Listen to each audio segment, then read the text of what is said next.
How's it going, everybody? This is Dave Meltzer. We're going to be here for the next 2 hours talking pro wrestling. Got Brian Alvarez, Figure 4 Weekly here. We're going to try to sort out what is going on in the world of pro wrestling, and it's very tumultuous time, very confusing time, and there's no more answers today than there were yesterday. I guess the big thing was what Eric Bischoff was going to say on Nitro, and he sounded very upset when he should have been in a situation where he should have been upbeat, and kind of built to the idea that there's going to be a really big Nitro next Monday in Panama City. They called it the season finale. There was no actual references to the fact that the show has been canceled, and that WCW, in fact, has been canceled on all the Turner stations after Monday. He talked about trying to get a lot of the old guys or former champions from the past back. No names were mentioned. Talked about a lot of championship matches, all the titles changing hands, or say all the titles at stake. Figured babyfaces might as well go over in every match. I mean, there's no reason not to. Yeah. Aside from that, very few answers. As far as anything that happened yesterday, there are no new answers. It's not dead as far as Fusion is concerned. WWF is still in the hunt. And what's ever going to happen will probably happen in the next week, 2 at the most, probably closer to 1 week. And a lot of people are trying to think that it's a work, and it's not. I can tell you that. And I don't know what else to say. Brian, what's going on? What do you think about everything that's going on? I mean, it was a real weird phone conversation because it was like he sounded so depressed, and it's like, I don't know why they don't mention that, no matter what happens, there's not going to be a program on TBS or TNT anymore. And the other thing that I thought was really weird is they're building towards this big Nitro, and Eric comes on and he goes, all the former champions are going to be there. And of course, or he's going to invite them there. He didn't say they were going to be there. Yeah, he did invite them there and everything. And you'd assume that he would say something like, because obviously everyone's going to want to see Goldberg back. And throughout the show, the announcers never said, well, hey, that means that Goldberg can come back. It was like, Sting, who that means is what they said, and it was like, well, who does that mean? I don't understand why they didn't mention it and why it's supposed to be a big surprise. I think that because of the nature of the timing of everything, I think they probably haven't contacted people and they really don't know. Yeah. I mean, it's like, this whole thing went down. Friday was the day when they really made the announcement that they were canceling. Because originally it was going to be the shutdown was going to happen, and he was going to come back. Theoretically, if they got the deal in July, August, September, whenever it was, probably July or August. And, they would come back with all the big stars, so they were, whatever. And, now, when the thing happened, I'm not sure of contacting everyone. I'm not sure who's done what. I mean, the number one priority had to be arranging, for Bischoff's sense anyway, and he's the head of creative, is to arrange the meetings with, Fox or whomever it will be, and to put a deal together in, no time flat, which is awfully difficult to do. Mm-hmm. And so anyway, that's the basic situation. WWF is 2 weeks out from WrestleMania. A lot of the matches were made last night. Brian, did you get the ratings? I think that with WCW basically being, as far as not doing it anymore, from their side, it's, they don't care about ratings anymore. So there's really no interest in WWF. Knowing that the Monday Night War is over, I got the Raw rating, which was a 4.6, and I didn't get anything else. Yeah, I didn't get anything. Okay. If anyone's got the ratings for their shows, I know XFL, the preliminary Nationals, Fast Nationals, was a 1.8, which is probably where it's going to wind up, and the UPN game was a 1.0, which would be a new low. I didn't get the TNN game, nor do I expect to. Do you normally get these from the WWF? Too. What? Do you normally get these from the WWF? Yes. Like the XFL numbers? Yes. So it wouldn't be much of a shocker if you didn't get them today. Or ever. Today. or ever. Yeah, but the network ratings are pretty easy to come by. But, TNN ratings, it's not like TNN is sending out press releases. They haven't sent one out since the first week. Yes. So, but the TNN number theoretically should have gone up because it was the 2 best teams. But, the league has just got no buzz whatsoever. They can send out an XFL beat ECW press release. It doesn't even beat it anymore. Well, I guess still last week's XFL game beat some of the lower-rated ECW episodes, but it was well below the average for ECW. Mm-hmm. There have already been stuff in like the New York Times and LA Times in the last couple of days that, and I also read something this morning I'm trying to remember what it was in one of the web things that NBC's basically given up on it for Saturday night. I mean, they haven't said it publicly, but they have they've sent feelers out to producers to try to develop low-budget shows for Saturday night because they don't expect to get ratings on Saturday night next season anyway, so they don't want to spend a lot of money to get low ratings. And but that would mean that they would be replacing the XFL. And they also sent a basic prospectus to advertisers. I think this was on Friday. They had a big meeting with advertisers, and they had something on Saturday night laid out, and it certainly was not the XFL. I think it was. I think it may have been movies. What they were trying to say is they would put movies in that time slot. So the XFL may air on Saturday afternoons on NBC, although NBC has other sporting events on most Saturday afternoons, so I really don't see that happening. That would draw a bit of rating, I think, most likely. And then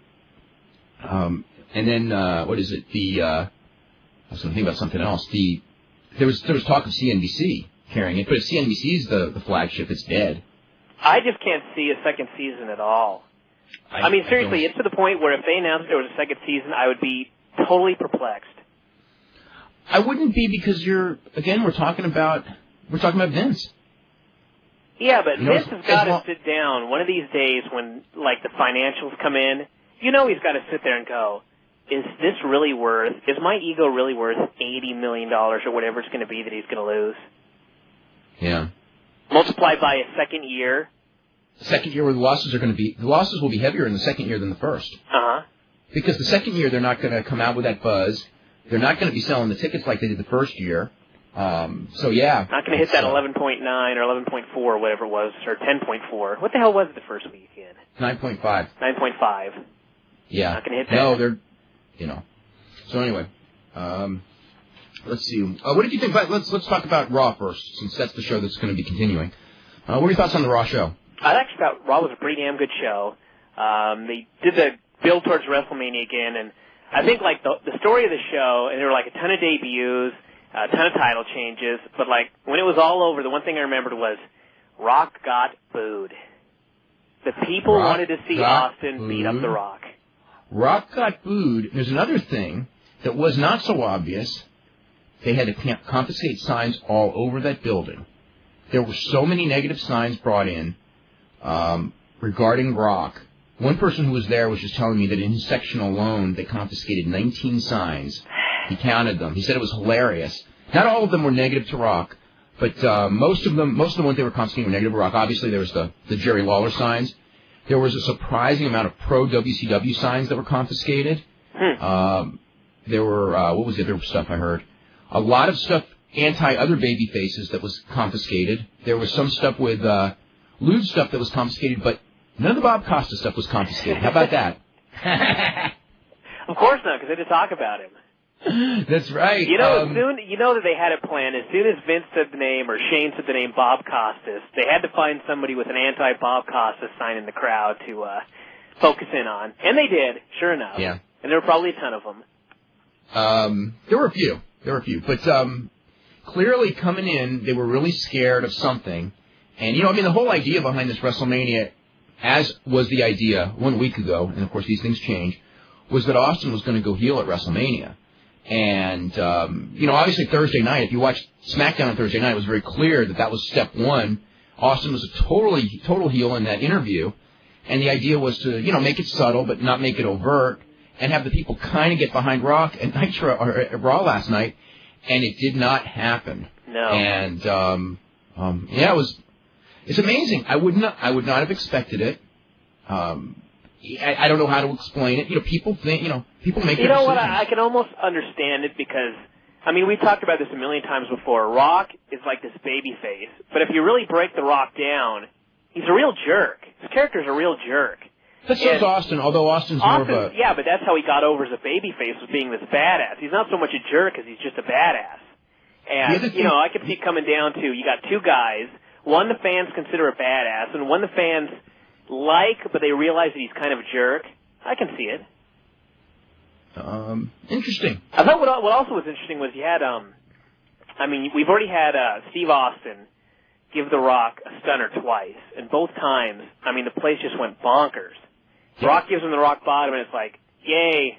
A couple people cheered, a lot of boos, and I don't really understand why they would want to turn Austin heel in Texas for a run with Hunter, unless Hunter's turning babyface. But obviously he is. Huh? Obviously, Hunter's the plan. I can tell you, the plan was stemming out of that match in Vegas. The whole reason they booked that match in Vegas the way they did, with Hunter winning 2 straight falls at the end, was to set up the eventual Hunter babyface versus Austin heel run, because it's something new, because they've already done Austin babyface versus Hunter heel before, and it ran its course. So they were, and those, so that was the idea. Look at the pop that Hunter got when he came back. Yeah. Till he started cutting his heel promo, they loved him. Yeah, but if Hunter goes against Austin, there's no way that Hunter's going to be more popular than Rock is in a feud with Austin. Yeah. Unless, the other thing is, though, if Austin winds up with McMahon, McMahon's, the heel heat for McMahon may carry Austin heel. Mm-hmm. Which I guess is what they're probably going to end up doing. I think it's going to be hard for them to get Rock to babyface in this, because, the way it was set up, you got 2 weeks in a row where Austin is giving the stunner to this guy, and if people really wanted to cheer him, then it's like building up the day when Rock finally hits him, and that happened Monday, and it wasn't a big deal to the people. It was like, oh man, we want to see the stunner again. We had the debut of a couple of guys from ECW on television. Rhino, using the name Rhino, surprisingly not. And being a rhinoceros like he was in ECW. Yeah, Rhino came in, basically the exact same ECW character, the exact same interview, wearing an ECW t-shirt. Yeah, which tells me that there's something going on there. Yep. And Spike Dudley from ECW came out in the Dudley's corner, which, in fact, both of them led to tag team title changes, because Edge and Christian with Rhino, and they actually have an association going back years. They won over the Hardys when Rhino interfered, and then later, with Spike Dudley's interference, the Dudleys beat Edge and Christian to win the belts. We had 2 title changes. I'm assuming that where they're going to go is that the Hardys are going to get a third person. Yeah. So they're doing a tables, ladders, and chair match, tables, ladders, and chairs match, where they have a bunch of guys who are going to go through a whole bunch of tables. 9 guys. 9 guys. Can you imagine what Spike Dudley is going to do? I don't want to imagine that. He's going to because, how did he get that job unless that was the purpose? You know what I'm saying? Yeah. They had never hired anyone that small except for Taka, and, Taka, nothing against Spike, but Taka, when they hired him, was like just a totally awesome worker. Spike's a very good worker, too, but not in Taka's league. Maybe today he is, but... Spike is at least lucky that he's got that Dudley gimmick, and they have the Dudleys that are really over. When they brought in Crash Holly, he was a Holly, but who cared about Bob Holly? Yeah. So he was stuck. But, it's not like they had a real hot Japanese tag team and they brought in Taka. It was like he was the guy. So, I think they'll get something out of Spike, but, I don't know how much. I sense very strongly, the big ECW angle coming at WrestleMania. Uh-huh. Where they would probably work with the mid-card guys. Rhino would not have worn an ECW t-shirt if they weren't trying to get that brand over. No. That also you had Paul Heyman with his ECW hat the first week. Yeah, but they switched to an XFL hat. Now, on these guys. Yeah, okay, they switched to an XFL hat, but I almost think that may be part of the angle, too, in that obviously Heyman would be the storyline leader of the ECW crew. Which, again, if you do that and you do the WCW thing, it might be like 2 angles that are too close to each other at the same time. There's so much to think about how they're going to do this, and I don't really know the answer. Mm-hmm. Or maybe they could do a deal where, I don't know if Vince would go for this, but, have WCW and ECW like they're going to join forces, because maybe 2 promotions are almost equal to the WWF, but of course not quite. Well, the one thing that the WCW end would have is that WCW could bring in guys like a Bill Goldberg, perhaps a Scott Steiner, Hogan if the thing goes in. Hogan's a whole other deal. But Bill Goldberg for sure, who can work with the top guys and should work with the top guys at least at the beginning. Whereas ECW, none of those guys really can work with the top guys. You notice how small Rhino looked? Oh yeah, I was just going to mention that. You were right. I never noticed it before. Yeah, he looked. He was like small. smaller than. Height-wise, smaller than Christian. It looked like. I know. I told it's that whole illusion thing, and he was able to get over as a monster in ECW. It's all size is all an illusion. Unfortunately for WCW, a lot of those guys coming in, if they do like a Chavo Guerrero, they're going to look tiny. Yeah. You know, so those type of guys are Shane Helms. They did the right thing, though, last night where they had him come in and they had him immediately spear, of all people, Jeff Hardy, who could take a spear like very few other people in the world, and made it look like just a killer move. I mean, if he'd come in there and speared like, I don't know. Bradshaw, yeah. Yeah. He just bonked off him and fell down. Well, it's too early for that. Let me see what other stuff we've got here. What's your thoughts on... I think we've mentioned this a million times that Flair really shouldn't be a heel right now, but, I mean, if they do an invasion angle and they need a mouthpiece, it almost has to be Ric Flair. Well, he's the one. And they're going to be heels, so... He's the face of WCW, and I would think if they're going to do anything with the brand name WCW, and if they buy it, they will. You know, I think Flair is the one who probably is locked into having a job because he's the guy. And also, the other key thing is he's that a hell of a talker. He's a talker, and when you go to the big payoff, you know, with the presidents of the company, whether it's Vince or Shane, going in a single match with Ric Flair, it'll be a 3-star match. Yes, it will. And I don't know if Vince has had too many of those in his life. He certainly didn't with Hunter. That match was horrible. Remember that one? Oh my God, yes. The match that never ended. Wasn't that on the same show that was like Big Show versus Boss Man? Yeah, that one was like kept really short so Vince and Hunter could go for like 30 minutes. That is one for the books as far as... that was not one of their better shows. Yeah, that was... let me check out here. Let's see, what else? They added Test and Eddie Guerrero for the pay-per-view. Vince against Shane in a street fight with Linda in the corner. Linda's coming out of the wheelchair, huh? Uh-huh. I got a feeling Foley may show up in that one as well. And what other matches did they add? I was petrified. I was absolutely petrified when they were doing that segment because I thought for sure. I mean, I don't want to really see Shane versus Vince, but I thought for sure they were going to put Stephanie and Trish in there. And, wow. That would have been horrible. Yeah. I mean, they got lucky once, but they tried again the next night, and they didn't get lucky a second time. And I don't think it's going to happen at WrestleMania with Vince and Shane. And you know another thing I noticed, too? Remember I told you I watched that Kurt Angle video? There's like, you know, obviously a ton of stuff from this summer with Kurt, Hunter, and Stephanie. And Stephanie has dropped a ton of weight. Mm-hmm. It was real noticeable last night. You know what's funny about that is when you bring it up, I can see it completely, but when it's week by week, you don't notice it. Yeah, you don't notice it. I didn't notice until I watched that Kurt Angle video. Mm-hmm.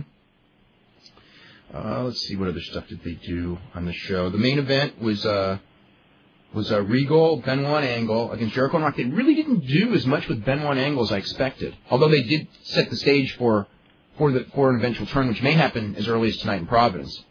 Yeah, I think I'll probably team again and do it. I mean, I thought that's what the finish was going to be last night was, you know, Benoit screwing Angle or something like that. Another good main event. You know, WWF's got a string of good TV main events. They got just some awesome guys on top. Yeah, look at that. Regal looked really good last night. What a team of Regal, Benoit, and Kurt Angle beating on Chris Jericho. Yeah. I could have watched that for like 1,000 years. Nothing against Chris Jericho, but I think I really could have. I thought that Benoit was just tremendous in there last night. Just rifling those chops, Angles, you know, of course, Angle's always great. Regal works in with the style. Rock with the comebacks. You know, very, very good main event. Yeah, good show. On the ratings, now I got the ratings in front of me. It was a 4.6, which is on the low end for them. In fact, it would be their second lowest. Well, January 1st, I guess that's a holiday night, so we can throw that out. So it would be their second lowest, except for the holiday nights, to the show on the 5th, ever on TNN. And the main event was a 5.1, which would be the second lowest main event except for the holiday weeks, also to the show 2 weeks ago. Low-rated main event, the peak rating, which was 5.2, was for the Hunter and Test match. And actually, let me see, the main event was actually the third highest rated match because the second highest rated match was it's not even a match. It was the Ivory in China? The Ivory interview when she beat up China. That took forever. That was the part of the story I didn't really like. That cut out. Well, maybe that's why. Better than the real China. Yeah, maybe that's why they lost. 500,000 viewers right after that segment, right before the Dudley's match. Who knows? That's amazing. A lot of viewers, let me tell you. Let's see. How would you rate the decision to cancel wrestling on the Turner Networks? 21% believe it's the biggest story in the history of wrestling. I don't know if I'd go that far. 19% more said it was the biggest story of the last 30 years. I guess we could look back in hindsight. That one's a possibility. 52% said one of the biggest stories of all time, and 9% said not among the biggest stories of all time. So 91% thought it was one of the biggest stories in the history of the business. Just happened on Friday, and I'm still sort of reeling from it. Nitro, what do you think? I didn't even do a grade on the show for the website because I don't really see a point to it. I mean, all I can really do right now is start some angles for next week, wrap them all up next week, and that's that. I was disappointed that one of the matches set up next week was Shawn Stasiak and Bam Bam Bigelow, but whatever. That was so weird. When Bigelow got that pin, weren't you just stunned? I was happy. I mean, I wasn't happy or sad. It was just sort of it was like a minute and a half into the match. He does his finish. 1-2. I'm going okay, Stacey's interfering. And he just 3. I'm going what's this? And I mean, I understand why they did it, but, certainly didn't expect it. I mean, it's almost it's kind of like they're doing indie show booking right now. It's like, okay, one guy wins, set up a stipulation match for next week, and end it. Yeah.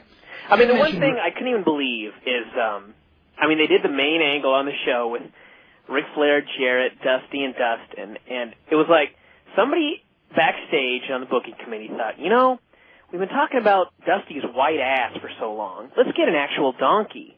And everyone laughed and went, hey, that's a great idea. And they did it. And unfortunately, every single one of those fans wanted Dusty Rhodes, as old as he is, to pull his pants down and put his ass in Ric Flair's face. And they didn't deliver. Of course, after 30 years. Yeah. Remember, it's been 25 years. And they didn't deliver because they thought that it'd be pretty cute to use the animal ass as opposed to Dusty's. So, whatever. I mean, what can you say?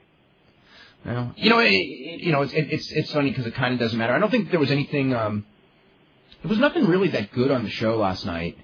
It was just kind of a show. From what I understand, Thunder, which airs tomorrow night, the final episode of Thunder tomorrow night, has some pretty decent stuff. Jason Jett now he looked pretty good last night.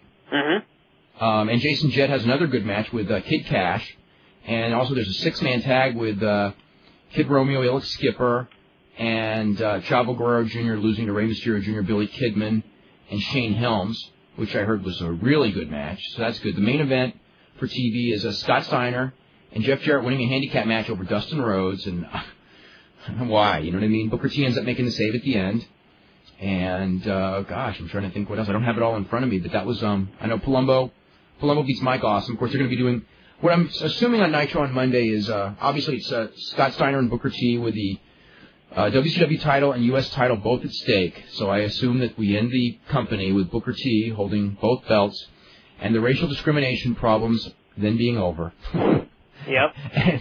After all those years. And then a tag team will be Storm and Awesome challenging Palumbo and O'Hare. And then, what else? Cruiserweight, I'm assuming, will be Shane Helms against Chavo Guerrero Jr. And Cruiserweight tag, Elix Skipper and Kid Romeo against Rey Mysterio Jr. and Billy Kidman. One thing, when the 6-man tag was over last night, from what I understand, some of those guys were almost crying. Mm-hmm. So, it's kind of sad because, I don't know. Well, it sucks for those guys in particular. Yeah, poor Romeo, you know what I mean? Maybe WWF will take him, I don't know, but it's like he comes in, and good charisma, good work. He may not be like the one I said poor. Who knows, let's face it, Mysterio Jr., who's an awesome worker. He may not be taken by the WWF. I can easily see that. Kidman, I think when push comes to shove, they'll take him. Mysterio, they may very well take Mysterio, I don't know. Skipper, Helms, Chavo's lucky he's a Guerrero. Chavo's lucky. Chavo's got a lot of friends there and a lot of supporters. Benoit and all those guys really like him. Eddie's there. And the other key also is that Paul Heyman, who's never worked with Chavo, is a huge fan of Chavo. I think that Chavo will get in. The problem when Chavo gets in, though, is that, again, it's that size thing. People are going to go, whoa, he's that small? Yep. So in that sense, it may not be that great. I'm trying to think if there's any other news that we haven't talked about. Don't forget the Hugh Morris-Rick Steiner match on Thunder. Oh, yeah. Oh, my God, we haven't talked about Conan. What happened last night? I do not know the answer to that one, but that was very... That was Conan, a weird match. Yeah, basically Rick Steiner beat the hell out of Conan. And, there was like that one spot when Conan put like those gloves in back of his head and he's on his face, and it was just like kind of like, it was like Tank Abbott with Dan Severn in the UFC, where Tank's just kind of laying on his stomach and just going like, I'm just going to lay here and take it because I can't get up because he'll punch me in the face. Yeah, and he did. And he just kept punching right early in the match, he punched him right in the face, and then Conan's like, oh my God. And then every time Rick Steiner tried to do a move, you could see Conan didn't want anywhere near him. And then when Conan would go to do a move, Rick Steiner would just like cut him off and beat him up again. Yep. Oh my God! Remember? Oh, that was so brutal. That had to be the longest 5 minutes of Conan's life. I think that Rick Steiner. Here's what I think, and I could be just absolutely wrong, but knowing what I've heard about Rick Steiner, I see Rick Steiner as a guy that kind of knows he ain't going to the WWF, and I also see Rick Steiner as a guy that knows that he can pummel a lot of guys. And he's got 2 shows left, and he's going to pummel everyone he can. Why not? Because it's not nice. It's not nice, but who cares? He doesn't care. Oh, my God. Look at some of the guys that he's just totally destroyed. Perhaps... this is a chance to not have to worry about getting fired and just beat the hell out of some people for real. Why not? He knows no one's going to do anything. Well, maybe the deal is that... for whatever reason, somebody somewhere had a lot of heat with Conan, and it was kind of like, this is the last chance to get back at him. Yeah. Maybe Luger, who knows? Who knows who? Mm-hmm. Conan's very outspoken. There's probably people who, delighted in that, although God knows that was an ugly scene. That was one of the worst matches I've ever seen. God. And the other thing that was so weird is, didn't it look, and again, I don't know, didn't it look like in the finish that Conan thought he was going to pin Rick Steiner?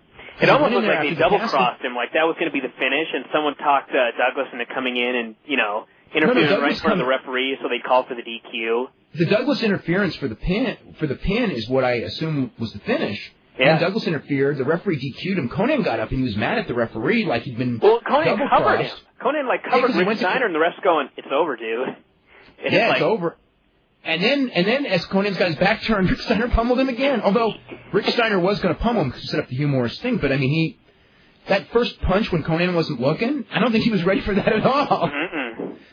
Oh my God, boy, oh boy. We didn't get any emails about that, and to me now, looking back, wow, that was quite a little deal there. Anyway, let's see. We'll start with some emails from Jason Sandoff, who goes, can you please tell me the story about the Nasty Boys beating up Ken Shamrock in a hotel room? Okay, this was about 11, 12 years ago.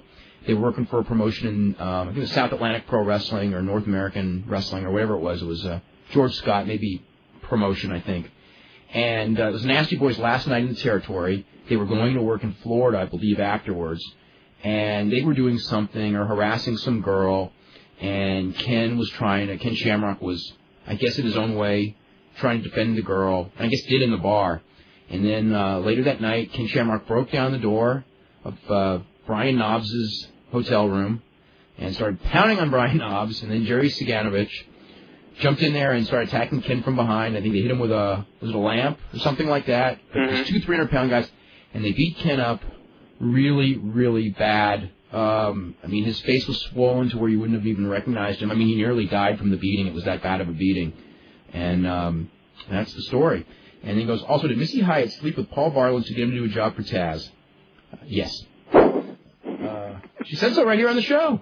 Yep.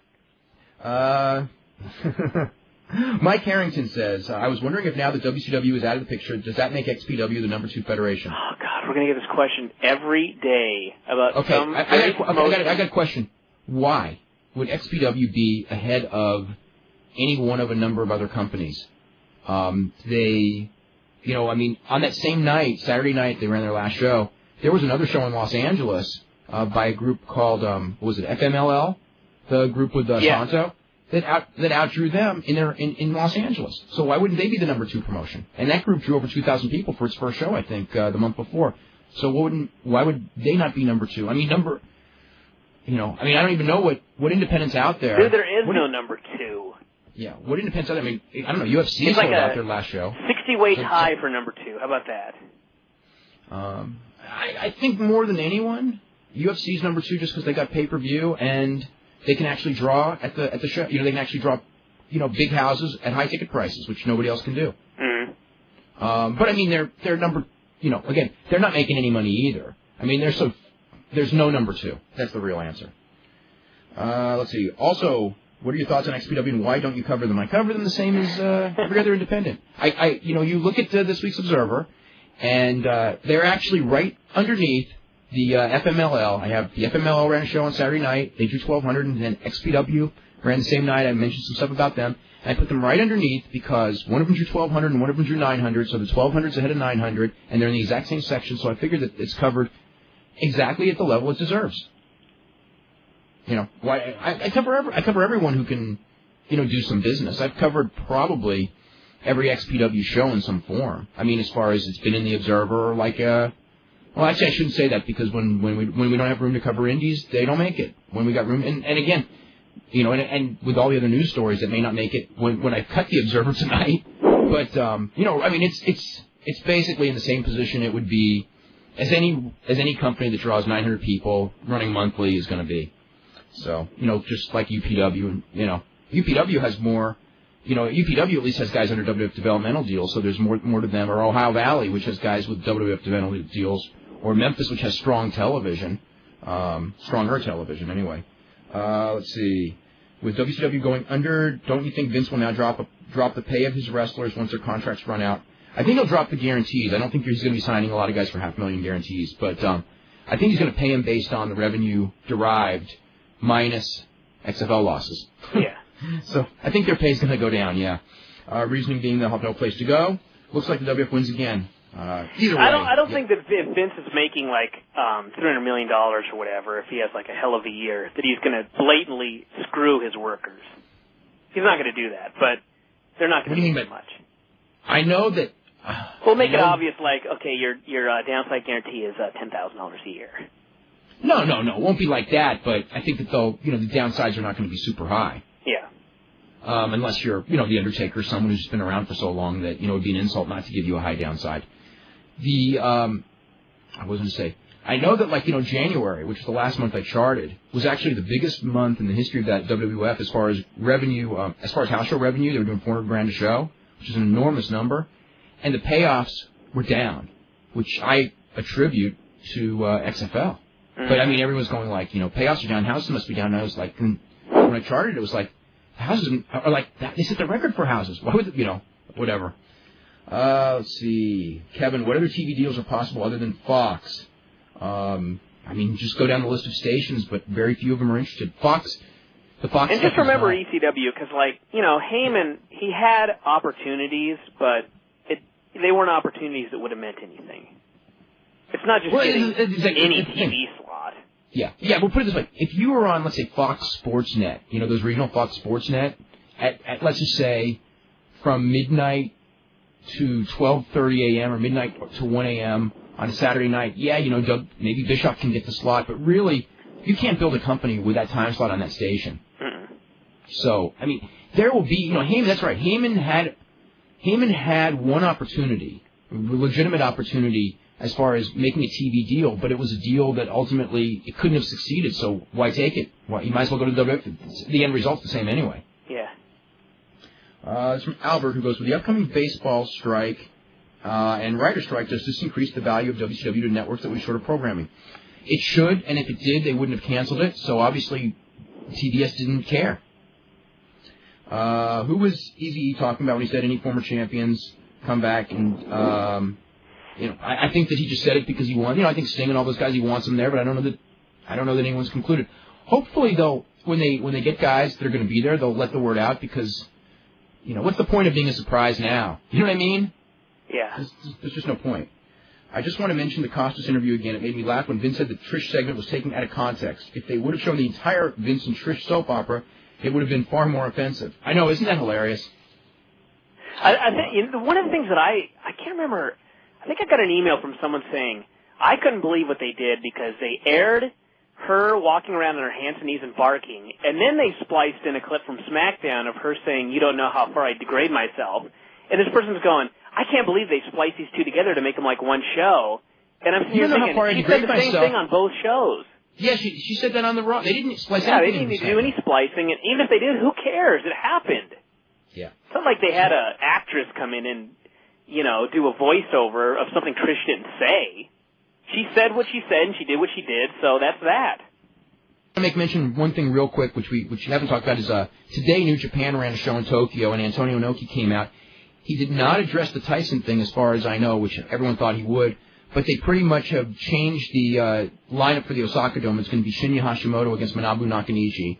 And I don't know where Yuji Nagata now fits in, because he was going to face Nakanishi, and they're going to make that announcement probably tomorrow officially, but they ran the angle where Hashimoto said he wanted to wrestle on the show, and Nakanishi came out. They're just desperate, I guess, to sell tickets. New Japan's, God, we've seen like all of these companies, bite the dust in rapid order. And I'm not saying New Japan's about to bite the dust, but New Japan is on the road to where WCW, it's like where WCW was a couple of years ago, where you can see they're on the road down. It's really sad. That one's really sad too. And All Japan had already happened to. Nitro did 2.1 rating last night on hours of 2.4 and 1.9. So it's so that's basically about where it's been. As far as other ratings, actually I got some of those. Nothing. I know Heat was up to a 2.2. Livewire did a 1.1. Superstars did an 0.9. So that's the scoop there. The main event on Nitro, or the Flair Dusty thing, did a 1.9. It's very sad that Flair and Dusty did a 1.9. Although I guess it's better than Storm and Awesome and O'Hare and Palumbo, who did a 1.5. No way. 1.5? Yeah. Wow. I didn't think that match was bad at all. You know what? I read your report on that. I thought that when O'Hare was in there with Awesome, it was horrible, but I thought that the finish was pretty good. I thought the last couple of, I thought it started out okay, got horrible in the middle, and was pretty good at the end. Huh. Let's see. It's from Chris in Minnesota, who says, I hate the Rock character, but most people don't, so why did they turn on him so hard? I don't know. Maybe most people do. Yeah. How can McMahon preach to Costas about freedom of speech and then confiscate signs he doesn't like? Did you preach about freedom of speech? I don't remember him to turn the channel. I mean, as far as when you preach about freedom of expression and confiscate signs, there is some hypocrisy there. But okay, there's two types of Vince McMahon exhibiting hypocrisy should not come as a shock to absolutely anybody in this listening audience. At any time, and reversing a position, he could say hey, 1 week Jesse Ventura was the greatest thing in television. Much better than Dennis Miller, and he was the next Howard Cosell, and a week later he wanted to fire him. Yeah. So, or remember that one day when Vince's big thing about football on TV is you don't want to hear women's voices, and the next day he hires two women to do the show, and he ends up firing both of them after the first show. So it's just it's almost like Eric, you know what I mean? Yeah. Making a decision and changing his mind. What can you say? Let's see. But as far as the confiscation of signs, there's two different things. I got no problem with them confiscating lewd signs. In fact, it's kind of like they have to. You know what I mean? Yeah. If they want to confiscate signs like anti-rock, that kind of goes against the whole grain of wanting people to bring signs. It's like, we want you to bring signs, but that one I don't like, because we want you to bring signs. It's like, if you don't let people bring signs for whatever reason, that's cool. But if you've got them to bring signs and you don't want to hear what they have to say, why do you ask them to bring signs? Yeah. On WCW's Night of Champions, are they going to bring back David Arquette, Judy Bagwell, and everyone to remind them how stupid they were to put belts on these people? That's from Mark. Chris Najdek emailed me last night before I'd watched Nitro, and he wrote, "Were you surprised as I was when Dusty Rhodes came out with Vince Russo at the end of the show?" Because he was referring to the ass. And I almost had a heart attack right here sitting at the computer screen going, "Oh my God, they brought back Vince Russo." I was like panicking throughout this entire show, and it was like, part of me wanted to just go on the internet and get the results, and then part of me was just like, I had this desire to just die in front of the TV when Vince Russo appeared, and I was so happy when he wasn't there. Let's see. It's too bad Turner Time Warner couldn't get this much publicity over WCW before it was a lame duck company. I've seen news stories all over the place about WCW, and I just went to a store wearing a wrestling T-shirt, and the cashier made a point to mention that seeing the story about WCW on the news. No one would have ever mentioned WCW out of the blue like that. On an unrelated note, I actually like the XFL games I saw this weekend. I like seeing football during the NFL offseason. If anyone other than McMahon were in charge of it, I think it would get a more positive spin in the media. No, those ratings could not get a positive spin in the media no matter who was in charge. Who cares? Well, positive media spin is not going to keep a rating at a 9.4. Yeah. No, but it's a football game. Yeah, but the whole thing is that, like, there is no league that is going to drop in ratings from 9.5 to 1.8 in 7 weeks and get a positive spin. There is no way. It can't be done. Okay. It's just Vince getting back what he's deserved after all these years. His thumbing his nose at the mainstream has caught up to him, it appears. It couldn't happen to a nicer guy. Let's see. Was Spike Dudley a surprise to you? A little bit, but I know the guys that Heyman was trying to push for, and he was really high on that list, so I wasn't totally shocked. Obviously, Heyman's got a lot of influence. If it was not for Heyman, he wouldn't be in, because that's not exactly the size of guys that they're looking for. So, I mean, that was a favor to Heyman, I'm sure. Let's see. What wrestlers do you think Vince will pick up, because he won't take the whole roster? Do you think? We can mention some names. I'm going to go through in this week's Observer. I'm going to go through all the names, but let's go through these real quick. Goldberg, I think he'll take. Sting. I'll talk more about that. Sting's a question mark. Booker T, I think he'll take. Scott Steiner, I think he'll take, not for sure. Page, I think he'll take a chance with Page, but there's the age things doesn't look good, but I think they will just because he works hard. Buck Bagwell, I would say no. Nash, I'll say yes, but they will regret it. So that's the answers. Let's see. What else do we got here? What are the chances of WWF bringing Ric Flair or Arn Anderson to do color on SmackDown? Interesting question. I would give Arn Anderson a try. I think he might be better than Taz. Flair, I don't think would be that good.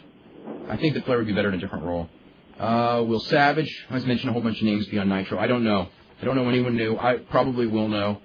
To say Hulk Hogan has never put anyone over is ridiculous. What about Flair? Yeah, what about Flair? Flair's never put anyone over. What a stupid question. Let me see. Okay. The perfect way to bring Flair in is Linda's new boyfriend. Oh well. Was Billy Kidman hurt last night after that finish? Oh, that was a finish, wasn't it? He wrestled later, though. He worked under, so he couldn't be that. That was scary, though. Yeah. Let's see. Let's start with phone calls. We're going to start with Terry. Terry, what's up? Hello, how you doing, Dave? I'm doing fine. Okay, yes, I got a question. Okay, you thought there was too many egos with the WCW stable, like putting like 2 and 3 world champions in one stable? What do you mean? What do you mean? Like putting Kevin Nash, like about 3 main eventers in one stable, like the Magnificent Seven, like they got right now in the band and the NWO. Because WWF don't put all them heavyweights in one stable like that. I don't think they need to. I think that they want the top guys not to be in a stable. I think the whole thing is the top guys shouldn't be in a stable. There should be individuals. Yeah, because you know WCW got these top guys in stables. Like the band, they had Kevin Nash, Big Papa Pump, and Jeff Jarrett all in one stable. Yep. And like they got the now, like they got the Magnificent Seven. Who are the top guys? They got Lex Luger. Big Papa Pump, and Jeff Jarrett. Mm-hmm. And like the NWO, they had the same thing going too. Animal, there's a bunch of them. WWE's always done stable, so. Yeah, they put too many egos in them, basically. But in the WWF, it's like they got all the top stars as individuals. Yeah, that's right. It's. Yeah, I kind of figured it worked better if they just have the top guys as individuals, but it's kind of hard to let WCW know that right there. Well, I think it's a little late. Yeah, you're right about that too. Yeah. And matter of fact, did you like the Wolfpack angle? The Wolfpack angle years ago? Sure. Yeah, because I figured K-Dog was over, but Eric Bischoff was overlooking him a lot. K-Dog was over, but he made the story of his career. You know, I mean, WCW. Yeah, whatever. There were people who wanted him out. He was out. It's a very political game. Yeah, because he was pretty much getting over, and I thought he had he did a lot more wrestling back then too, like than he do now. Well, he didn't much have much of a chance last night, that's for sure. There wasn't going to be any. He wasn't going to do any wrestling holds there. Could you imagine if he tried to do one of those Mexican stretches moves? Mm-hmm. Steiner would have he would have just twisted him into a pretzel. Yep. Dang, I can't stand Rick Steiner at all. I wouldn't even bring him back on TV, and it'd be ridiculous to team him up with Big Papa Pump all the time too. Well, I would say that you don't have to worry about that. Maybe. Unless Eric Bischoff buys the company. Then you probably do. Oh, no, I don't want no Bischoff to buy no company. Well, it'd be the best thing for wrestling if he could and he could make a go of it, but it's a lot of odds against that happening. Yeah, and Bischoff is spending too much money, too. Maybe. Like he's always been doing. Yeah, he showed up was trying to bankrupt Ted Turner. Yeah. We got to go, Terry, okay? All right, thank you. All right, you're welcome. This is from Brian. After watching the Kurt Angle video, has Kurt gotten way bigger? I thought he looked real big last night. He definitely. The one thing I noticed though was earlier he wasn't as big, but he was a lot more cut. Looks like he's put on some weight, but he's bigger. Yeah, he looked pretty big. They all did last night. I think he's probably up to 14 protein shakes a day.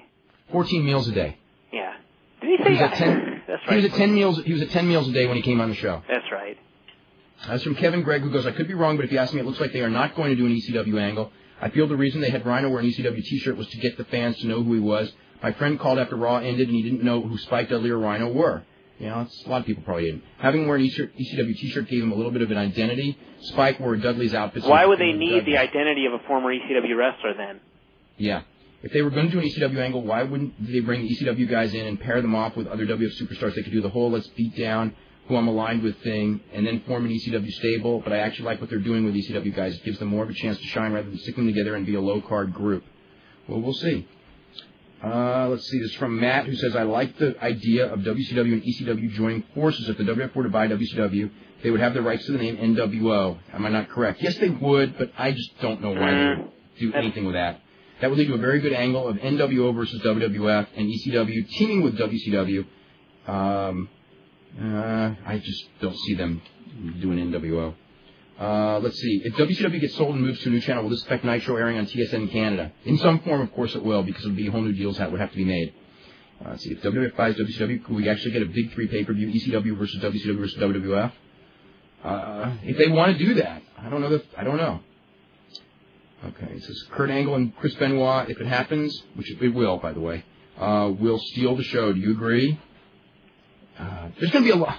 When I look at that lineup, there's 5 matches that will steal the show. Yeah, that's one of the pay-per-view. That's going to be. I think it's going to be one of the best pay-per-views. To some of this stuff here. Is there any possibility McMahon would be interested in Jason Jett? I would think certainly a possibility. Yeah, I think a possibility. Do you really think Rick Steiner was shooting on Conan? Shooting is not the word. I don't know if shooting is the word, but... No, he was beating him up. Maybe not cooperating as much. And beating him up. He wasn't cooperating, but he was also beating him up. Let's see. I think that Rock got heel heat because he was interrupting Taz's match in his hometown. No way. Well, first of all, Taz doesn't live in Albany. He lives in Brooklyn. Number 2, those signs they were confiscating were before that angle ever took place. So that's not the reason. They sure did make Taz look strong for about 1 minute, though. Yes, they did. I was surprised. How big are the chances of the WWF starting a light heavyweight division with the WCW guys on a minor show like Heat? Starting it, decent. Finishing it, bad. Yep. I know in reality there's no number 2, but Incredibly Strange Wrestling is going on the Vans Warped Tour this summer, and love it or hate it, they will be the only company getting national exposure, except for WWF, I guess. Other companies may have local TV or even draw sales, but Incredibly Strange Wrestling is taking its show on the road in a big way. Yeah, but it's part of the stage show. It's not a wrestling thing. You know. Well, maybe Los Luchadores will be the number 2 promotion, and they're on Fox show for kids, yeah. Or Nikki. Nikki, there you go. Yeah. It's obvious to me Eric's announcement is a work and something's going on. Oh, God. What can I say? You know, there are wrestlers still hanging on to that one. Let's see. Will the WWF take over WCW pay-per-view events? Will we see a great WWF Great American Bash and WWF Halloween Havoc? Probably not. This is because I was really shocked to see how short Rhino is. He was shorter than Christian. Do you know his real height? I don't know, he looked, what, 5'10", maybe? Yeah. So, yeah. Also, are we going to get the will WWF bring back Hog Wild emails? Now that WCW's dead, whose career can we officially call over? Rick Steiner's an obvious one. I hope Luger. I could not believe last night that Lex Luger and Bagwell were back on TV. I know. I mean, I understand that, what's the point of firing him? There's only a week left, but come on. And then Bagwell. I don't know if Bagwell is just a hideous actor or if he was going out of his way to be hideous last night, but that was so hokey. Him and Animal trying to carry on a conversation together in the backstage area. I couldn't even believe that. That was some of the worst acting I've ever seen in my life. Yes. Let's go to John in Florida. John, what's going on? Hey, Dave, how you doing? We're doing fine. Hey, listen, do you think Eric Bischoff's announcement next week on Nitro is all a work and he's going to say, we got the deal, we're going to Fox? If he's got the deal and they're going to Fox, yeah, he doesn't have it today. And is it true? Somebody told me he has no power. How's he making matches and telling everybody to come here if he's got no power? Something's fishy there, don't you think? It's fake. No, Eric Bischoff's in control of creative, and he's been paid by by Turner. He's got a contract with Turner, and this is his job, and he's doing his job. That's all. But do you think it's an angle next week? Next week is it. What are you talking? There are no more angles. It's over. It's over on that station forever. Okay? Maybe not forever. I understand that, but I'm saying the angles that they're starting, are they going to continue on to Fox? If they have it signed, then maybe that's what he will announce. But if they don't have it signed, then they can't announce it. Then they cannot announce that. Because there is no deal. There is no deal today, or there was no deal as of this morning. There may be one. I mean, things change on a moment by moment basis. There was no deal this morning. Jason Shire said when he called WCW last night, a lot of guys backstage said that wasn't Eric talking, that was somebody else talking. And they believe it's all a work. Oh, brother. See ya. Well, if that's Let's go to Bobby. Bobby, what's up? Hey, how you doing, Dave? I'm a doing first time calling. I'm pretty nervous, but I have a few questions for you. Sure. When you look at the demographics of certain audience and certain untapped markets, there's a market that I think everybody is overlooked, and I'm not going to comment which market I think it is because I don't want to go into a big discussion. There's many markets that they're overlooking. Believe me. And the one that they overlooking, one of the biggest stars in one promotion is of a certain kind of a flavor, so to speak. That market has been untapped for so long, and that, in my personal opinion, just my personal opinion, I think that market could compete with the WWF if promoted right. Maybe a flagship with an off-brand station like WB or UPN or BET even. And McMahon is a winner, so I think you guys should give him a little credit as being a winner. And he's a winner. He's a great wrestler. He's the best. We always say he's the best wrestling promoter there's ever been. No question. Okay, and most successful, made the most money, and made the most successful innovations too. He's a great promoter in wrestling. And Goldberg, my personal opinion, I have an Atlanta bias. Goldberg is a superstar. He's a superstar person and everything. He's a superstar. He can be a phenomenon if handled correctly. I totally agree. They botched that up pretty bad. They had something. They really had something with him. Okay. But the thing with him too is it was the way they did it was kind of a flash in the pan type of a thing, but it never should have fallen as far as it did. Also, what can I say? I mean, it's but I'm utterly amazed looking back that his win streak went as long as it did. That's like a miracle. That guy wasn't screwed over earlier than he was. Hey, Dave, can I make one quick comment? Yeah. Hey, why don't you guys maybe talk about the untapped markets, and I'm going to hang up and listen to your response. Okay. Thank you. Okay. Actually, as far as untapped markets, I think there's a lot of ethnic markets that WWF doesn't really go after. But I don't know. Again, you could do.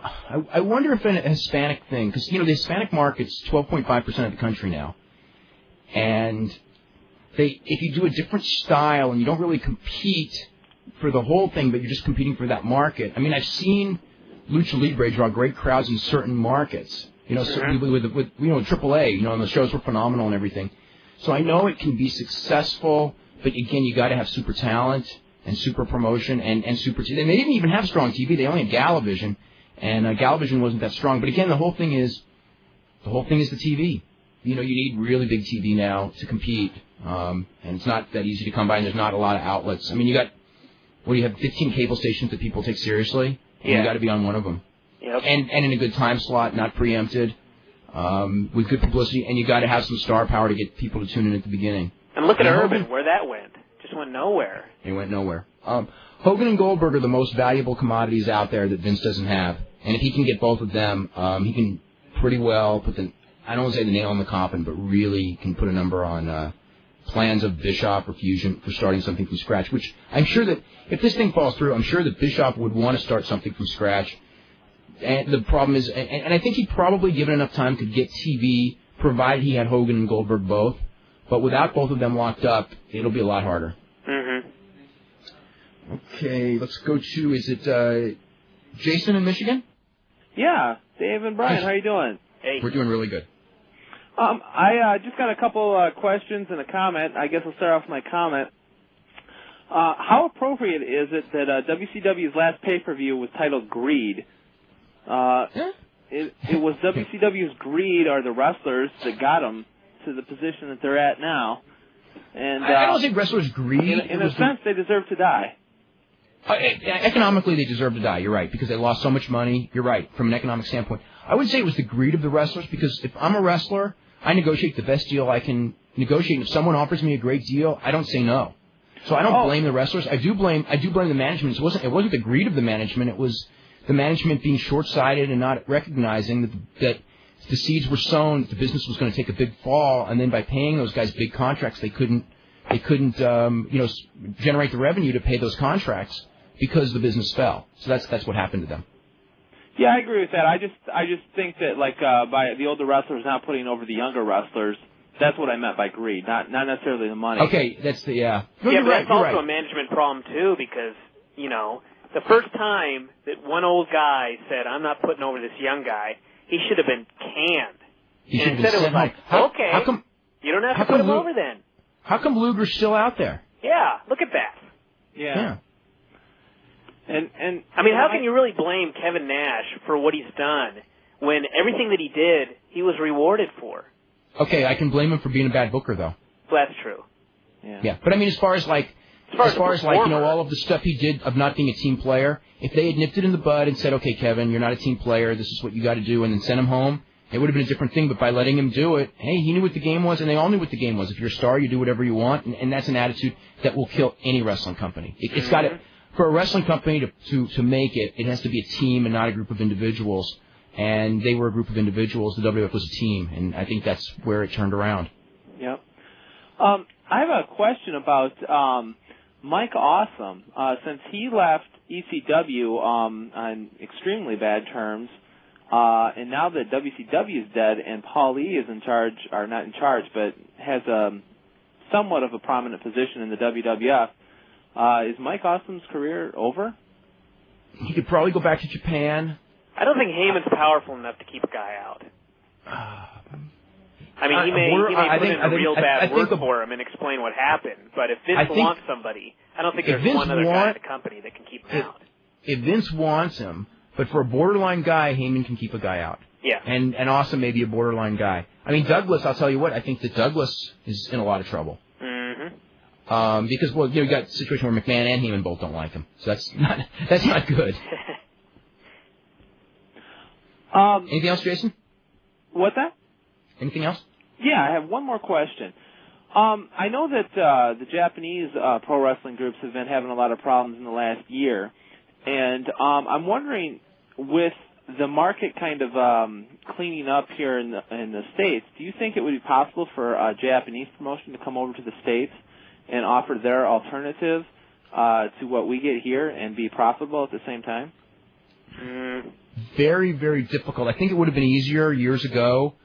I think when what people wanted out of wrestling was different. Yeah. What people wanted there's so much more of people wanting the soap opera and the story, whereas before what people wanted were the personalities and the action. So it would be harder. Obviously, I think that a Japanese group coming here and touring, I don't see it. Now, the idea if a Japanese group had really strong television and excellent announcing, for a 1 hour weekly show, and then maybe did some pay-per-views and mixed in some top American guys as a marginal pay-per-view outfit, yeah, I think they could do it. It'd be hard, but I think they could do it. But as far as going on the road in this country and touring and making money, no, I don't think so. Okay. All right, well, thank you very much, and you guys keep up the good work. Okay, let's see. We should go to Charles in, where's Charles in Connecticut? Okay, Charles, what's going on? How you doing, Dave? Doing really good. I have a few questions. First of all, is it a definite that WCW is off the Turner Networks? Yes, that's a definite. Monday's the last show. Is that just for a period of time or permanently? No. It's well, I mean, I don't want to say for forever because 10 years from now, they might get a new manager who likes wrestling. But I mean, it's not coming back in September. I mean, they're in the process. TBS is in the process of getting Friends and Seinfeld as primetime shows, and they just don't care about wrestling anymore. I mean, they're trying to get like those type of shows. I mean, like not first run, but the reruns. I mean, to them, I mean, it's they can make so much more money on advertising on those shows, and there's just no slot. There's no slot. I don't want to say there's no slot. Jamie Kellner doesn't like it, and that's the bottom line. And they're trying to bring in higher quality shows, and wrestling doesn't fit into what they want to do anymore. So and Ted Turner doesn't have the power. So yeah, no, it's done. So it's going to be more than a month to shut down at least? I don't know. I'm almost going to scream, Brian. Yes. It's off the network because it's been canceled. And that means that it's not going to be a month. It's not going to be 6 months. It will probably be forever. The company will either be on another network, which is a slim chance, and I mean the odds are very slim of this happening. It will either be revived on another network with new ownership in a couple of months, or it will be sold to the World Wrestling Federation, and a couple of guys will go there, and the name WCW may exist for a short period of time for a WWF angle to kill it. But ultimately, at that point, at that point, if it's sold to the WWF, the company is dead. Okay. I'm just curious about, as far as the WWF buying it, wouldn't that constitute a monopoly if they bought it? Yeah, but nobody's going to care. Yeah, it could. So, hey, the people who are out of business still care. I mean, they're going to care, but it's not like something like the government's going to be going, my God, the global economy is going to go down if Vince McMahon has a wrestling monopoly. They're going to look at it like it's wrestling. I mean, if you look at it that the same way, the NFL and the NBA and Major League Baseball have basically monopolies of Major League sports. So, I mean, there may be people out there who may do an antitrust suit, and it's just a question: if the WWF were to do anti-competitive things to keep people to keep people out of the business, they'd be a lot more open for that. But if they were just go in there and just go, we've got it, and if anyone wants to open up, I mean, we're not gonna steal their talent at the beginning because we don't need to. I think they'll be okay as far as like that antitrust. But who knows? I mean, that's that's totally uncharted waters. The other thing I was thinking, because I've been watching WCW on the Turner Networks basically since like 1987, and maybe it was just because I was a little kid or my memory serves me wrong, but before I remember before Turner bought WCW and I started watching it when it was still NWA. I started watching it. I thought it was a lot better than WWF at the time, and then after a lot of people did. Yeah, and after in the mid '90s, it was. I mean, in the '96, '97, it was better than WWF. Yeah, but that's when I started watching about '97. I thought at that time it was way better than WWF. Then when Turner bought it around '89 or '90, I thought it started going downhill, and it never, except for some periods, it never really recovered. Like, do you agree with that? It never really was as good as it was when it was with Crockett, when it was with Crockett Promotions. Well, Crockett's last year was a very bad year, which forced the sale to Turner, because they would have gone out of business, except Turner saved the company. So, if it had not been for Turner, this thing would have been dead in 1988. Turner did not make money on it until, the mid-90s. It was real bad in 93.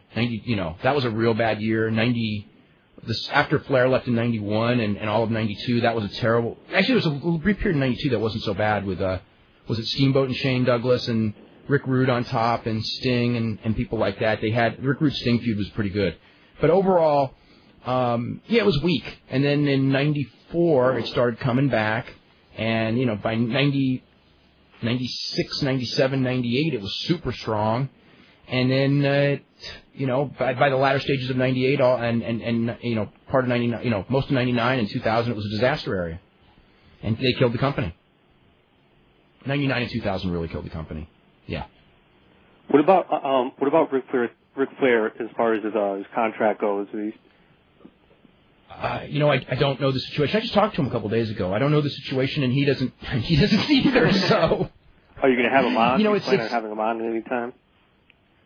It's all a lot of people on pretty soon. It's all political. Anyone who's a free agent that wants to do the show will be able to. Many of them have already contacted me. Some of them will be on very soon. And the guys that are, if the thing is sold and they work for Vince, whether Vince says it's okay or not. And right now Vince says it's not okay for his guys to appear on the show. Or not Vince. I don't know. I mean, it's the company, whoever the company is. Ultimately, it's Vince, though. Yeah. So that's the basic situation. Okay. Okay. Okay. Thanks a lot. What can I say? Quite a crew of callers today. Yes. One Wrestling is reporting that Scott Steiner has a pinched nerve in his left leg that has caused some loss of feeling, and he may not be able to wrestle next Monday. What can I say? Try to check on that. Hey, it's true that his back was screwed up, but it's kind of odd timing. Isn't everything? This says Hulk Hogan did put Ric Flair over. It was almost 2 years ago to the day when Hogan lost to Ric Flair. God, he put Kidman over too, but it doesn't mean anything. I remember that when Hulk Hogan did that. If you beat a man 6,000 times during their career, and then you lay down for him one time, what does that mean? With tons of interference. Yeah, does that mean he's a great man? And then you pop up and okay. Actually, I remember the night that Flair beat Hogan for the first time I was on a Nitro. And I remember someone calling me from the arena like 2 seconds later and going, "What do you think of that?" And I go, I never thought I would live to see that day, but I did. And let's see, how did he beat him? I think he hit him with a chair and like a high-heeled shoe, and there's like 100 men running in, and Hogan hopped right up afterwards and I think made a comeback. I don't even remember it. I just remember just that moment, and I remember that Hogan did a job for Arn Anderson too, somewhat similarly. Yeah, I think he did 2 in a row. He did a job getting hit with the shoe again, and then he did the job like via DQ, and then he came back and just destroyed everybody. Yeah. This is from John, who goes, "You guys are calling this game over too quickly." We're not calling the game over. We're giving a very accurate situation as to where it stands right at this moment. The odds, here's what Eric Bischoff has to do. He has to both get enough financing to outbid Vince McMahon and get television within like days. So the odds are against him. It's not 100%, but the odds are against him. So that is a accurate portrayal of the situation as it was, and as it is right now. Unless he's made both deals since this morning, which I would seriously doubt. He goes, "There's never been one anything, in this case WWF. There will always be a competitor in some form to grab some of the WWF's ratings. There will always be other wrestling out there, no question. There's independents everywhere. As far as a serious competitor to the WWF, there is no law that says that there will always be a serious competitor to the WWF. And it's going to be very, very difficult to start from scratch against such a huge company. And the only way you can do it is if you have a billionaire's money behind you, because you're going to be fighting a billionaire who knows the business, who has a brand name established after 17 years. It's not impossible, but what it's going to need is, you're going to need a Rupert Murdoch. It can't be Ted Turner anymore. He doesn't have the power. So it's basically going to be someone... it can't be Viacom. Viacom's not going to open something up against Vince. They own Vince, or he owns them. So it's got to be, how many media conglomerates do we really got left? It's not like the old days when every station had different ownership. We live in the day of conglomerates. There's only a few of them, and it's got to be one of them if they want to fight Vince. That's the reality. In your opinion, why do you think all these wrestling companies are closing if the explanation is not that the wrestling phenomenon is cooling off? It's because it's very, very difficult to make money promoting wrestling right now because the WWF raised, and WCW both raised the stakes so high that unless you are, as I said, a billion-dollar company or a hundreds of millions-dollar company, you cannot compete. Paul Heyman saw the writing on the wall and got out of the game of trying to compete and got onto the team that he thought was going to win. And when Heyman made that call, and that was, I remember writing about it just a couple weeks ago, him making that call to go to WWF was a very significant sign, because if he had folded ECW and then sat for 6 months and the idea was wait for Eric or someone to get into trouble in WCW, they probably would have called him to run the creative thing, and he saw that as not a viable option, and he looks real smart right now in doing so. Mm-hmm. Let me see. 2 XFL cheerleaders came in this morning to complain about their jobs. I think this is Howard Stern. Oh, my God. So this, by the way, Vince is going to be on Howard Stern Thursday.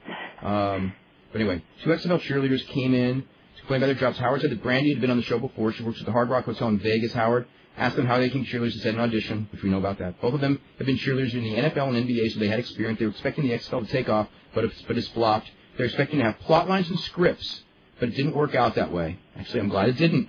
Howard said he expected all that stuff too, but the XFL didn't go how it expected. Howard said he wants to take the XFL and turn it into a reality-based TV, and he said he's going to ask Vince about it later this week. The girls said they're paid pretty well, but it's maybe hurting their careers. Bonnie, one of them said that she was supposed to have a job working with Jesse Ventura, helping call the games, but it didn't work out. And thank God for that. The girls said they've never even met any of the players. How can you date them then? Howard asked them if they're disappointed. They said it's not disappointing. It's just that NBC and Vince McMahon are not on the same page as far as what they want. And of course, they're the show. Howard thinks the girls are going to be fired after this interview. They said they're not worried because their agents tell them that they might be hurting their careers by still doing it. Both of them have other jobs. One models for Fredericks of Hollywood. The other works in Vegas, the Hard Rock. Anyway, that's about it. Let's see. XPW will never be number 2 for various reasons. I didn't even know they ran shows. Plus, it's like watching a 12-hour Best of Leatherface IWA tape. Every match is blood and gore. They only have a few guys who can work, and they don't even have TV anymore, do they? I think they still have TV. UPW, APW, ECWA, Combat Zone, Memphis Championship, OVW. Those are the biggest independent indies left. I'll tell you, I feel bad for Chris Daniels. I feel bad for many, many people. We got a full bank of calls. I want to get back to Hey, I want to mention something real quick. Leatherface was backstage at the last Cloverdale show that I worked at, and he was the last man on the planet Earth that I would have ever picked out of a lineup as the man who played Leatherface. Totally happy, nice, jolly guy. It was weird. So there's your kayfabe break of the day. Yeah. You were talking about WCW calling the show a season finale, but if you remember last year, they took a break after the spring break show. But yes, I agree, this is more severe. Okay, hold on a second. Let me just say something real quick. I know that there are a lot of you out there that are very sad that WCW is going to die, and I know that Eric Bischoff in the past has done a lot of things and done some angles and tried to fool the wrestlers and a lot of people. And I also know that a lot of people are backyard wrestlers and have made tapes of some of your matches. And if you have a tape of your matches and you want to air it on TNT this Monday, you can't do it because TNT is not going to put your show on the air. And Time Warner owns TNT and TBS, and they have decided that they don't want wrestling. So they have canceled Nitro and Thunder. Those shows are not going to air perhaps ever again. So it's not going to be a hiatus. They're not going to be off for a couple of months. They're not going to take the break after spring breakout. They're canceled, and they're done. Okay. We're going to be saying that again. Let's go to Chris in Minneapolis. Chris, what's going on? Chris? Chris not there? Let's go to Adam in New York. I think Al's not there. Oh, okay. Well, I'm going to keep doing emails then. Have you spoken to Mike Modest recently, and what are his thoughts on the situation? No, I haven't spoken to him, but that's another one, boy. Boy, oh boy. You know, he was ready for that contract when Kevin Sullivan was Booker. And then a week later, I mean, it was all signed, had the verbal deal, the contract was ready, about to be sent. And then Vince Russo came in and had no idea who he was. So he had to sit for a whole long time. Finally got that tryout match on Nitro, had the best match on the show. Eric was very impressed with him, wanted to hire him. And there it is again. And Vince McMahon has never had any interest in him. So he's probably not a happy camper right now. Let's see if we can get Chris up now. Hey, Dave, what's going on? Not too much. What's going on? Not too bad. Just wanted to say long-time listener, first-time caller. And I was pondering through a lot of things, and I know you've been answering a lot of the same questions over and over again, so I'll try and keep this one as short as possible. But what I was wondering about is I was thinking, do you think that this whole situation with WCW and the loss of $80 million and all that kind of stuff could have been stemmed back to them removing Eric Bischoff in August of 1999 and then just leading to a scale of there never being someone in charge for over a year and a half and Russo going nuts and doing all this crap and stuff? It was already on the verge. There were different stages of the collapse. Stage one of the collapse was when Bischoff made Kevin Nash Booker. That was a really terrible time, and Bischoff was in control. And if you look at the way the ratings plunged, they plunged really bad. Then stage two, which was not a big ratings drop period, but it was a pretty big negative period, was the Russo reign. In fact, when it comes to like buy rates and killing the aspect of wrestling that makes people buy tickets to matches, because the live attendance went down because he didn't book for the house shows. He booked everything for ratings, and the ratings still dropped as well. Mm-hmm. So that was a bad situation because it was sort of foundation crumbling. And the Sullivan regime came in, and it was just too boring, and so many guys decided to get injured because they didn't like Sullivan and wanted him to fail. You had the whole crew wanting this guy to fail, which in fact he did badly. So then they made the big mistake of bringing Bischoff and Russo back. Those two could never get along. That was a total disaster, and that's what killed the company. I mean, looking back, like when Bischoff was first taken out of power, I mean, at the time, it was the right move. It was the right thing to do. But unfortunately, what happened after that was worse. Yeah, because they never ended up finding someone to take that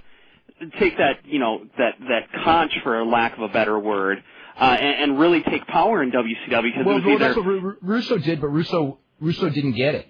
I mean, that was the problem. I mean, Russo was there; he had the power, but Russo, he just didn't have it. I mean, and he didn't understand what people wanted out of wrestling. In fact, he was like probably 180 degrees wrong on most. I agree with you. I agree with you totally on that one. I mean, a lot of those silly angles. I mean, it was just like, especially his second run of disaster, you could really see that. You know, they were starting with the New Blood storyline, and then some people didn't want to play along with that, so then he took time off, and then he kept coming back and taking time off and coming back and taking time off. And then, the creative flux up and down, and then they'd try and patch things up for about 3 weeks, and then he'd come back and screw it all up again. Yeah. Am I making sense on that? That's a lot of what happened. By the end with Russo, I mean, it was clearly he was booking for his own entertainment, and you can never have that, because then you're doomed, especially when you got a guy whose version of entertainment is different than the vast majority of the people watching.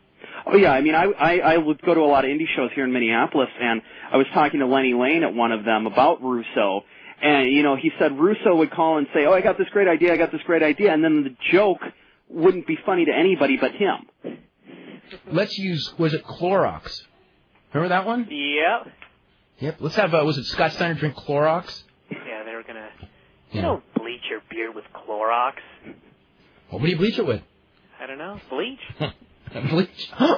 Let's have him drink bleach. Well, Dave, I suppose you have a full bank of calls still. Thanks for taking my call. Enjoy your program. Try to listen to it as much as I can throughout the week. So you keep doing up a good job, you and Brian, and I look forward to talking to you again some other time. Okay, thanks very much for calling. Let's go to Adam in New York. Adam, what's going on? Geez, a few minutes ago you made me talking to my phone like I was a weirdo. Let's see. I wonder if that pinch nerd made Scott Steiner lose his smile. Sounds like it's me. But, Interesting timing. What is that? Who do you think they're going to program Shawn Michaels when he comes back? Because to me it kind of seems like they're going to throw X-Pac out there, considering the whole promo he cut on Sunday Night Heat. Because he was like, I'm the reason DX was successful. It was all my attitude. Yeah, I could see that. I don't know. I know that. Yeah, I know that. I expect him at WrestleMania in some form. Definitely not wrestling because it would have been announced already, and probably wrestling at the the Backlash pay-per-view.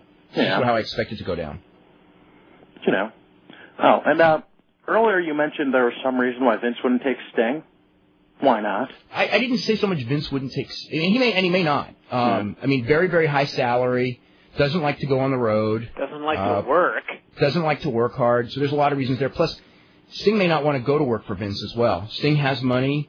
Sting has strong religious convictions and has told a lot of people that he would not want to work for Vince McMahon. Of course, saying that when you don't think it will ever happen and actually when it's your only alternative are two entirely different things. So that may change. True. And one last thing. What is it? With them maybe, bringing in Nash and you got Shawn Michaels coming back and you got Triple H and you got X-Pac and you got just incredible. That seems quite a bit like a group of guys who had a whole bunch of power before. You think they'll be able to have anything like that again? They'll try. I think they'll fail this time because Vince doesn't need any of them, whereas before Vince was scared to death of losing them. Yeah, well, he needs Hunter. He doesn't need Hunter. Losing Hunter would be a blow. He doesn't need anyone. He lost Austin for a year and didn't miss a beat. So he doesn't need Hunter, and he certainly doesn't need the rest of them. And I think Shawn, if anyone, has figured that one out because Shawn's been, pretty much begging to come back for months, and they just, when we're ready for you, we'll bring you back. I mean, they've really made him eat it, for a guy who, was such a valuable part of the company and such a superstar in this business. Saying, hey, I'm ready to come back. It's me, Shawn Michaels, the greatest worker of all time. And then they just don't call him back. Yeah. And then a couple weeks later, they call him back. We can come up with a good idea for you. And we'll consider it. You know what I mean? So, that's the power that McMahon and company have right now because they know there's no competition. And they've got a great, great crew, and they don't need anyone. All right, Brian, I got my first issue of Figure 4 this weekend, and you are frighteningly funny. Keep up the good work. See ya. Frighteningly. I hope he didn't I agree. Get it today. Yeah, I got it today as well, and I love reading the TV reviews. They're far more entertaining than watching the TV. Far more. Let's go to Steve in New York. Steve, what's going on? Hey, Dave. Hey, Brian. Hey. I just want to start off the phone call by saying I know it's over. Okay. Good. Okay. Assuming that AOL and Time Warner keep the top 10 contracts in case they ever want to sell them off in the future, how many guys with the 90-day release clauses are going to be free agents in 2 weeks? Well, or 90 days. This all depends on the nature of the buy of Vince or the buy from Fusion. If it's a Fusion buy, I think the Fusion will. What Fusion would probably do is cut everyone after the 90 days and then try to re-sign them for $100,000 a year deals. Okay. If it's Vince, I think that they'll cut all those guys and Vince will sign the ones he wants and not sign the ones he doesn't want. Again, we don't know. There's two different schools of thought from the Vince camp. The one school of thought is that they will try to get television themselves on a Viacom station and run it as a separate entity for a long time and rebuild it and then do the promotion versus promotion thing when the company's rebuilt and it can mean something. Or they'll just take, the guys they want to take and just bring them in sort of like they're doing with the ECW guys. And both have been discussed. I don't think either. I'm pretty sure that neither decision's final. I'm relatively sure of that. I know that someone just sent me an email saying that it's been reported that they will run it as a separate entity, and that may, I don't think that that's locked in stone by any means. So anyway. Well, assuming the company folds, how much talent are we looking on the market? It's not going to fold. It's going to be sold. Okay. It will guaranteed be sold. It will be sold either Fusion or to Vince, and most likely Vince. But it'll be sold for. I think the question is going to be how many names that are worth anything are going to be available. Well, there's going to be, the ones that Vince doesn't want. Anyone Vince doesn't want will become available. What's the value going to be for those people that Vince McMahon doesn't want? Yeah. Actually, I think that there's more people that are worth things than you guys are giving credit for. I think one of the biggest problems that WWF has right now is the fact that we've seen all these matches 100 times before, i.e. the Hardys versus Edge and Christian. Mm-hmm.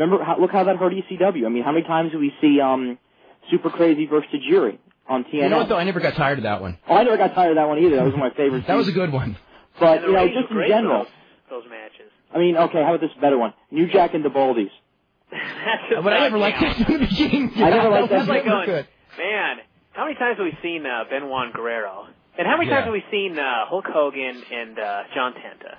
No offense to John Tenta, but it's two totally different matches. I just think that even if they pick up a bunch of guys and, build them up to be jobbers to the stars, like, say, a Raven, it at least can give a little more variety to the shows at this point. And oh, this is a pretty good one. I got to read you this. I'm sorry. I just saw this thing. He goes, I just want to say that this whole shutdown is such an obvious work, just like Montreal, the steroid trial, and the World Series too. Oh God. Okay. Anyway, go ahead. A caller earlier mentioned the ethnic markets not being tapped. Mm-hmm. I think that's a good idea. It's just that when he mentioned it, I got this horrible flashback of the first 3 weeks of Latino Heat. When I never. Which show was that? Was that WWF show or WCW? That was WWF with Eddie Guerrero. The character. Oh! When Just he- a stereotype. when he I thought you meant worked like for because GED. WWF has done television for the Spanish market.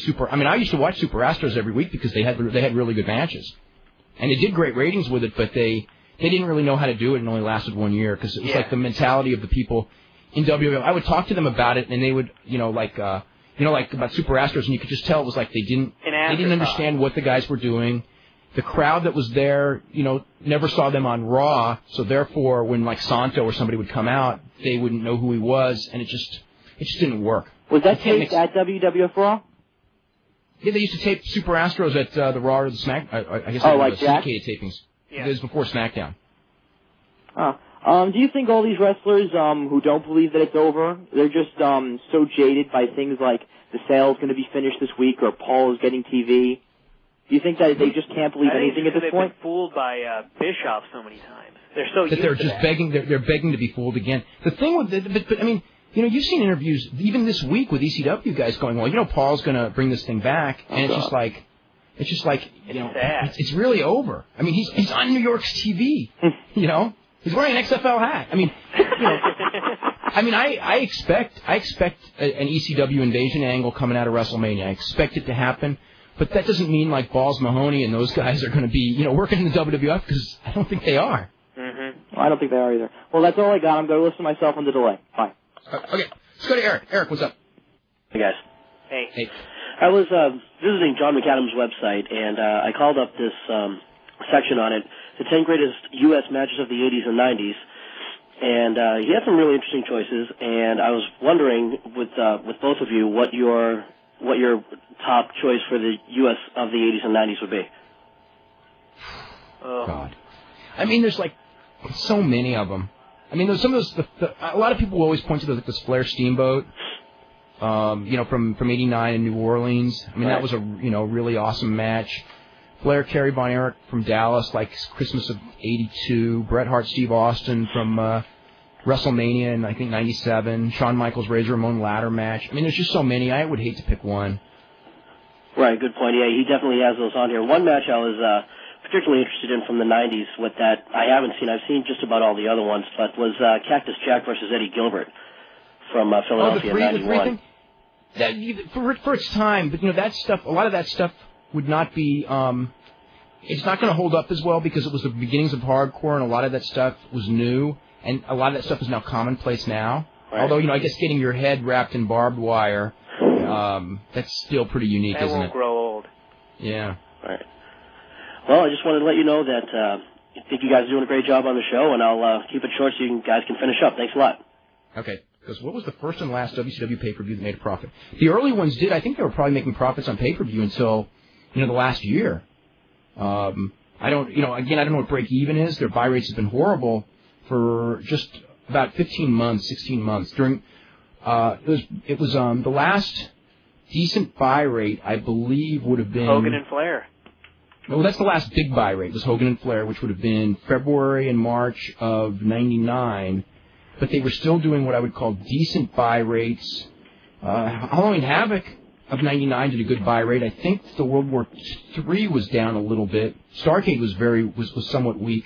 So it's like that. The Russo period was where the buy rates really started nosediving. And then when Sullivan took over, nobody was buying the pay-per-views. What would you call decent? Like 0.3, 0.4. Looks like Mayhem in '99 did a 0.45, and they were down in the twos after that. Yeah, so 0.45 is still not. Now that was the finals of the world title tournament with Bret Hart and Chris Benoit, right? Yeah. Yeah. So that was whatever. Let's see. He goes, don't worry, Dave. A lot of people understand that WCW is just about gone. Do you think if Scott can't work Monday, they'll put the belt on Flair? No, they won't. Let's go to John in Atlanta. John, what's going on? Donnie, is it in Atlanta? Yeah, how's it going, guys? Hey, it's going pretty good. I had a question. I read a rumor that was going around, and I can't find anybody else that was reputable to confirm it or anything, but that Jerry Jarrett had actually joined in with Fusion to try to make the deal for WCW. Have you guys heard anything about that? No. Okay. And also, as far as the guys that Vince is going to pick up, just because Vince picks them up doesn't mean they're going to be very cooperative. I mean, how quick do you think Goldberg's going to walk out when he walks into Raw and he's told that he's got a job to Chris Jericho one night? He has no other option.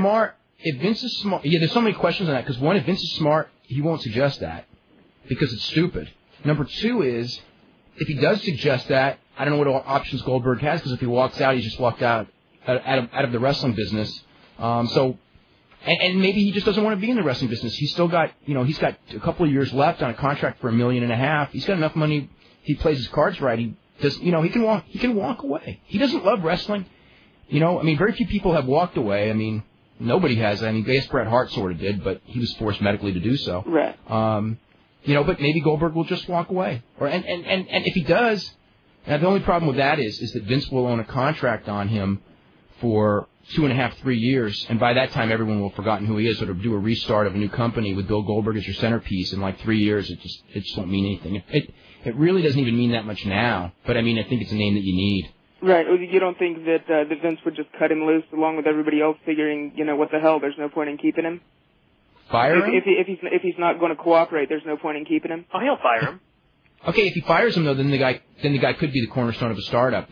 Right. And he may fire him, but the nature of the firing may be that Time Warner still has to pay his contract, and if that's the case, then I don't know. There's a lot of complications in that one. How that one can work out, I don't know. That's pretty much.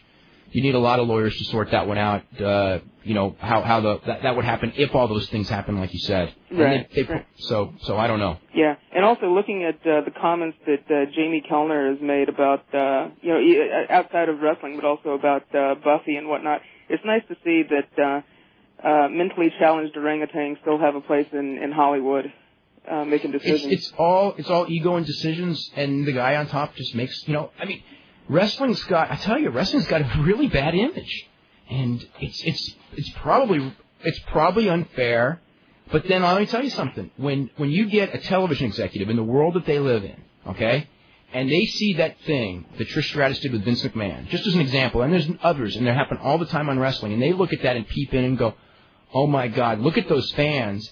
It confirms those fears of what wrestling fans are. Right. And unfortunately, that stigmatizes all of us, and it's an unfair stigma, but we all get it, and that's one of the reasons why that wrestling is having so much trouble. That's why Paul couldn't get new TV. That's why Fusion, isn't going to be able to. Maybe they'll make the deal. I shouldn't say they won't be able to make the deal, but it makes it much, much harder to make the deal. That's why USA will not negotiate with these guys. They turned them down flat, even though USA made tons of money with wrestling over the years, because it was like, what did Barry Diller say? It was like, these horrible... The pimply-faced, angry white males, basically. Something like that. Yeah. But yeah, I think that maybe that interview with Costas that Vince did could have been the most ill-timed event to take place. The way it did, because it brought in an audience that maybe hasn't been exposed to wrestling, and then they see, the clips of the Trish Stratus deal, and then, they walk away with that negative opinion and then just ruin the whole thing.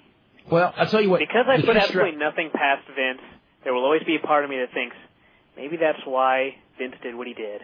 Yeah, no. I was actually thinking that myself. No. But I'll tell you something. The behavior of Vince did more damage than any of those clips. Mm-hmm. Yeah. All right, guys. Well, you got a great show, and look forward to hearing the show. But take care. Okay, Al. Any more calls, or should we wrap up? Let's go to Dan in Chicago. Dan, what's going on? Gentlemen, how you guys doing today? Hey. We're doing really good. Interesting stuff going on in the news with WCW, huh? Mm-hmm. Hey, I watched Raw, and I of course switched back and forth. My comment on Raw is it was a very good show. But what I wanted to ask you guys a long time ago was why is SmackDown a little bit better than Raw? Because it's taped. It's and they have a chance to reason? look it up. My thought was because everybody doesn't have TNN. No. Better ratings? Yeah. Well, no, I'm saying it as a quality show. Because quality show. Because I've always thought that SmackDown was a quality show, a better quality show than Raw. Yeah, it has been, but I think it's just that it's taped, and also maybe different set and things like that. And overall, I've liked SmackDown more than Raw. Yeah. Because if something's really bad that happens on SmackDown, we just don't have to see it on TV. Whereas if it's bad on Raw, we're going to see it because it's live. Okay. All right. And my comment on Nitro for next week. Do you think Hogan will be there? I hope not. Who knows? And like I said, I've watched. Well, I haven't said it, but I'll tell you guys now that I watched tapes from '97 on Nitro. Boy, what happened in Nitro from '97 till now? I mean, it's just pathetic. Just pathetic. They didn't elevate new talent. I know. They thought that the good times would last forever. Nothing in wrestling is forever. It's the same thing that's happened to every super wrestling organization in the past that didn't create new talent. Right. All of a sudden, even if they're great workers and provide a good product, people get tired of the same matches over and over again unless you're constantly, the lifeblood of this business is constantly mixing new blood in with the old blood. And when you fail to let the new blood rise to the top, it can go down. And look at how fast it went down. Right. It's a fad business. It can go down really. Look at WWF in 1992. It fell 40% in 1 year. Yeah, I will always, be behind WCW, and I like the internet stuff, and I like the guys on the internet. But it's pretty bad when you like the wrestling because of the internet people. You know what I'm saying? I like Bob Ryder and Borash. They're cool guys. That's what kind of gets me into the show. But then when you watch the show, it's like, Yeah, we got to get running now. All right, guys, I'm sorry about that. We're totally out of time. I want to remind everyone, we're going to have Mike Mooneyham, Charleston Post Courier, who's been around WCW from the beginning, and the Crockett's, watching Crockett's, which is the predecessor of WCW, longer than any man alive. And we'll be talking to him about all of this and taking your phone calls. We're just getting flooded with phone calls and emails, so it's awesome. And it's a very exciting time. Fortunately, it's not a very great time, but it's an exciting time. And we'll be back tomorrow at 5.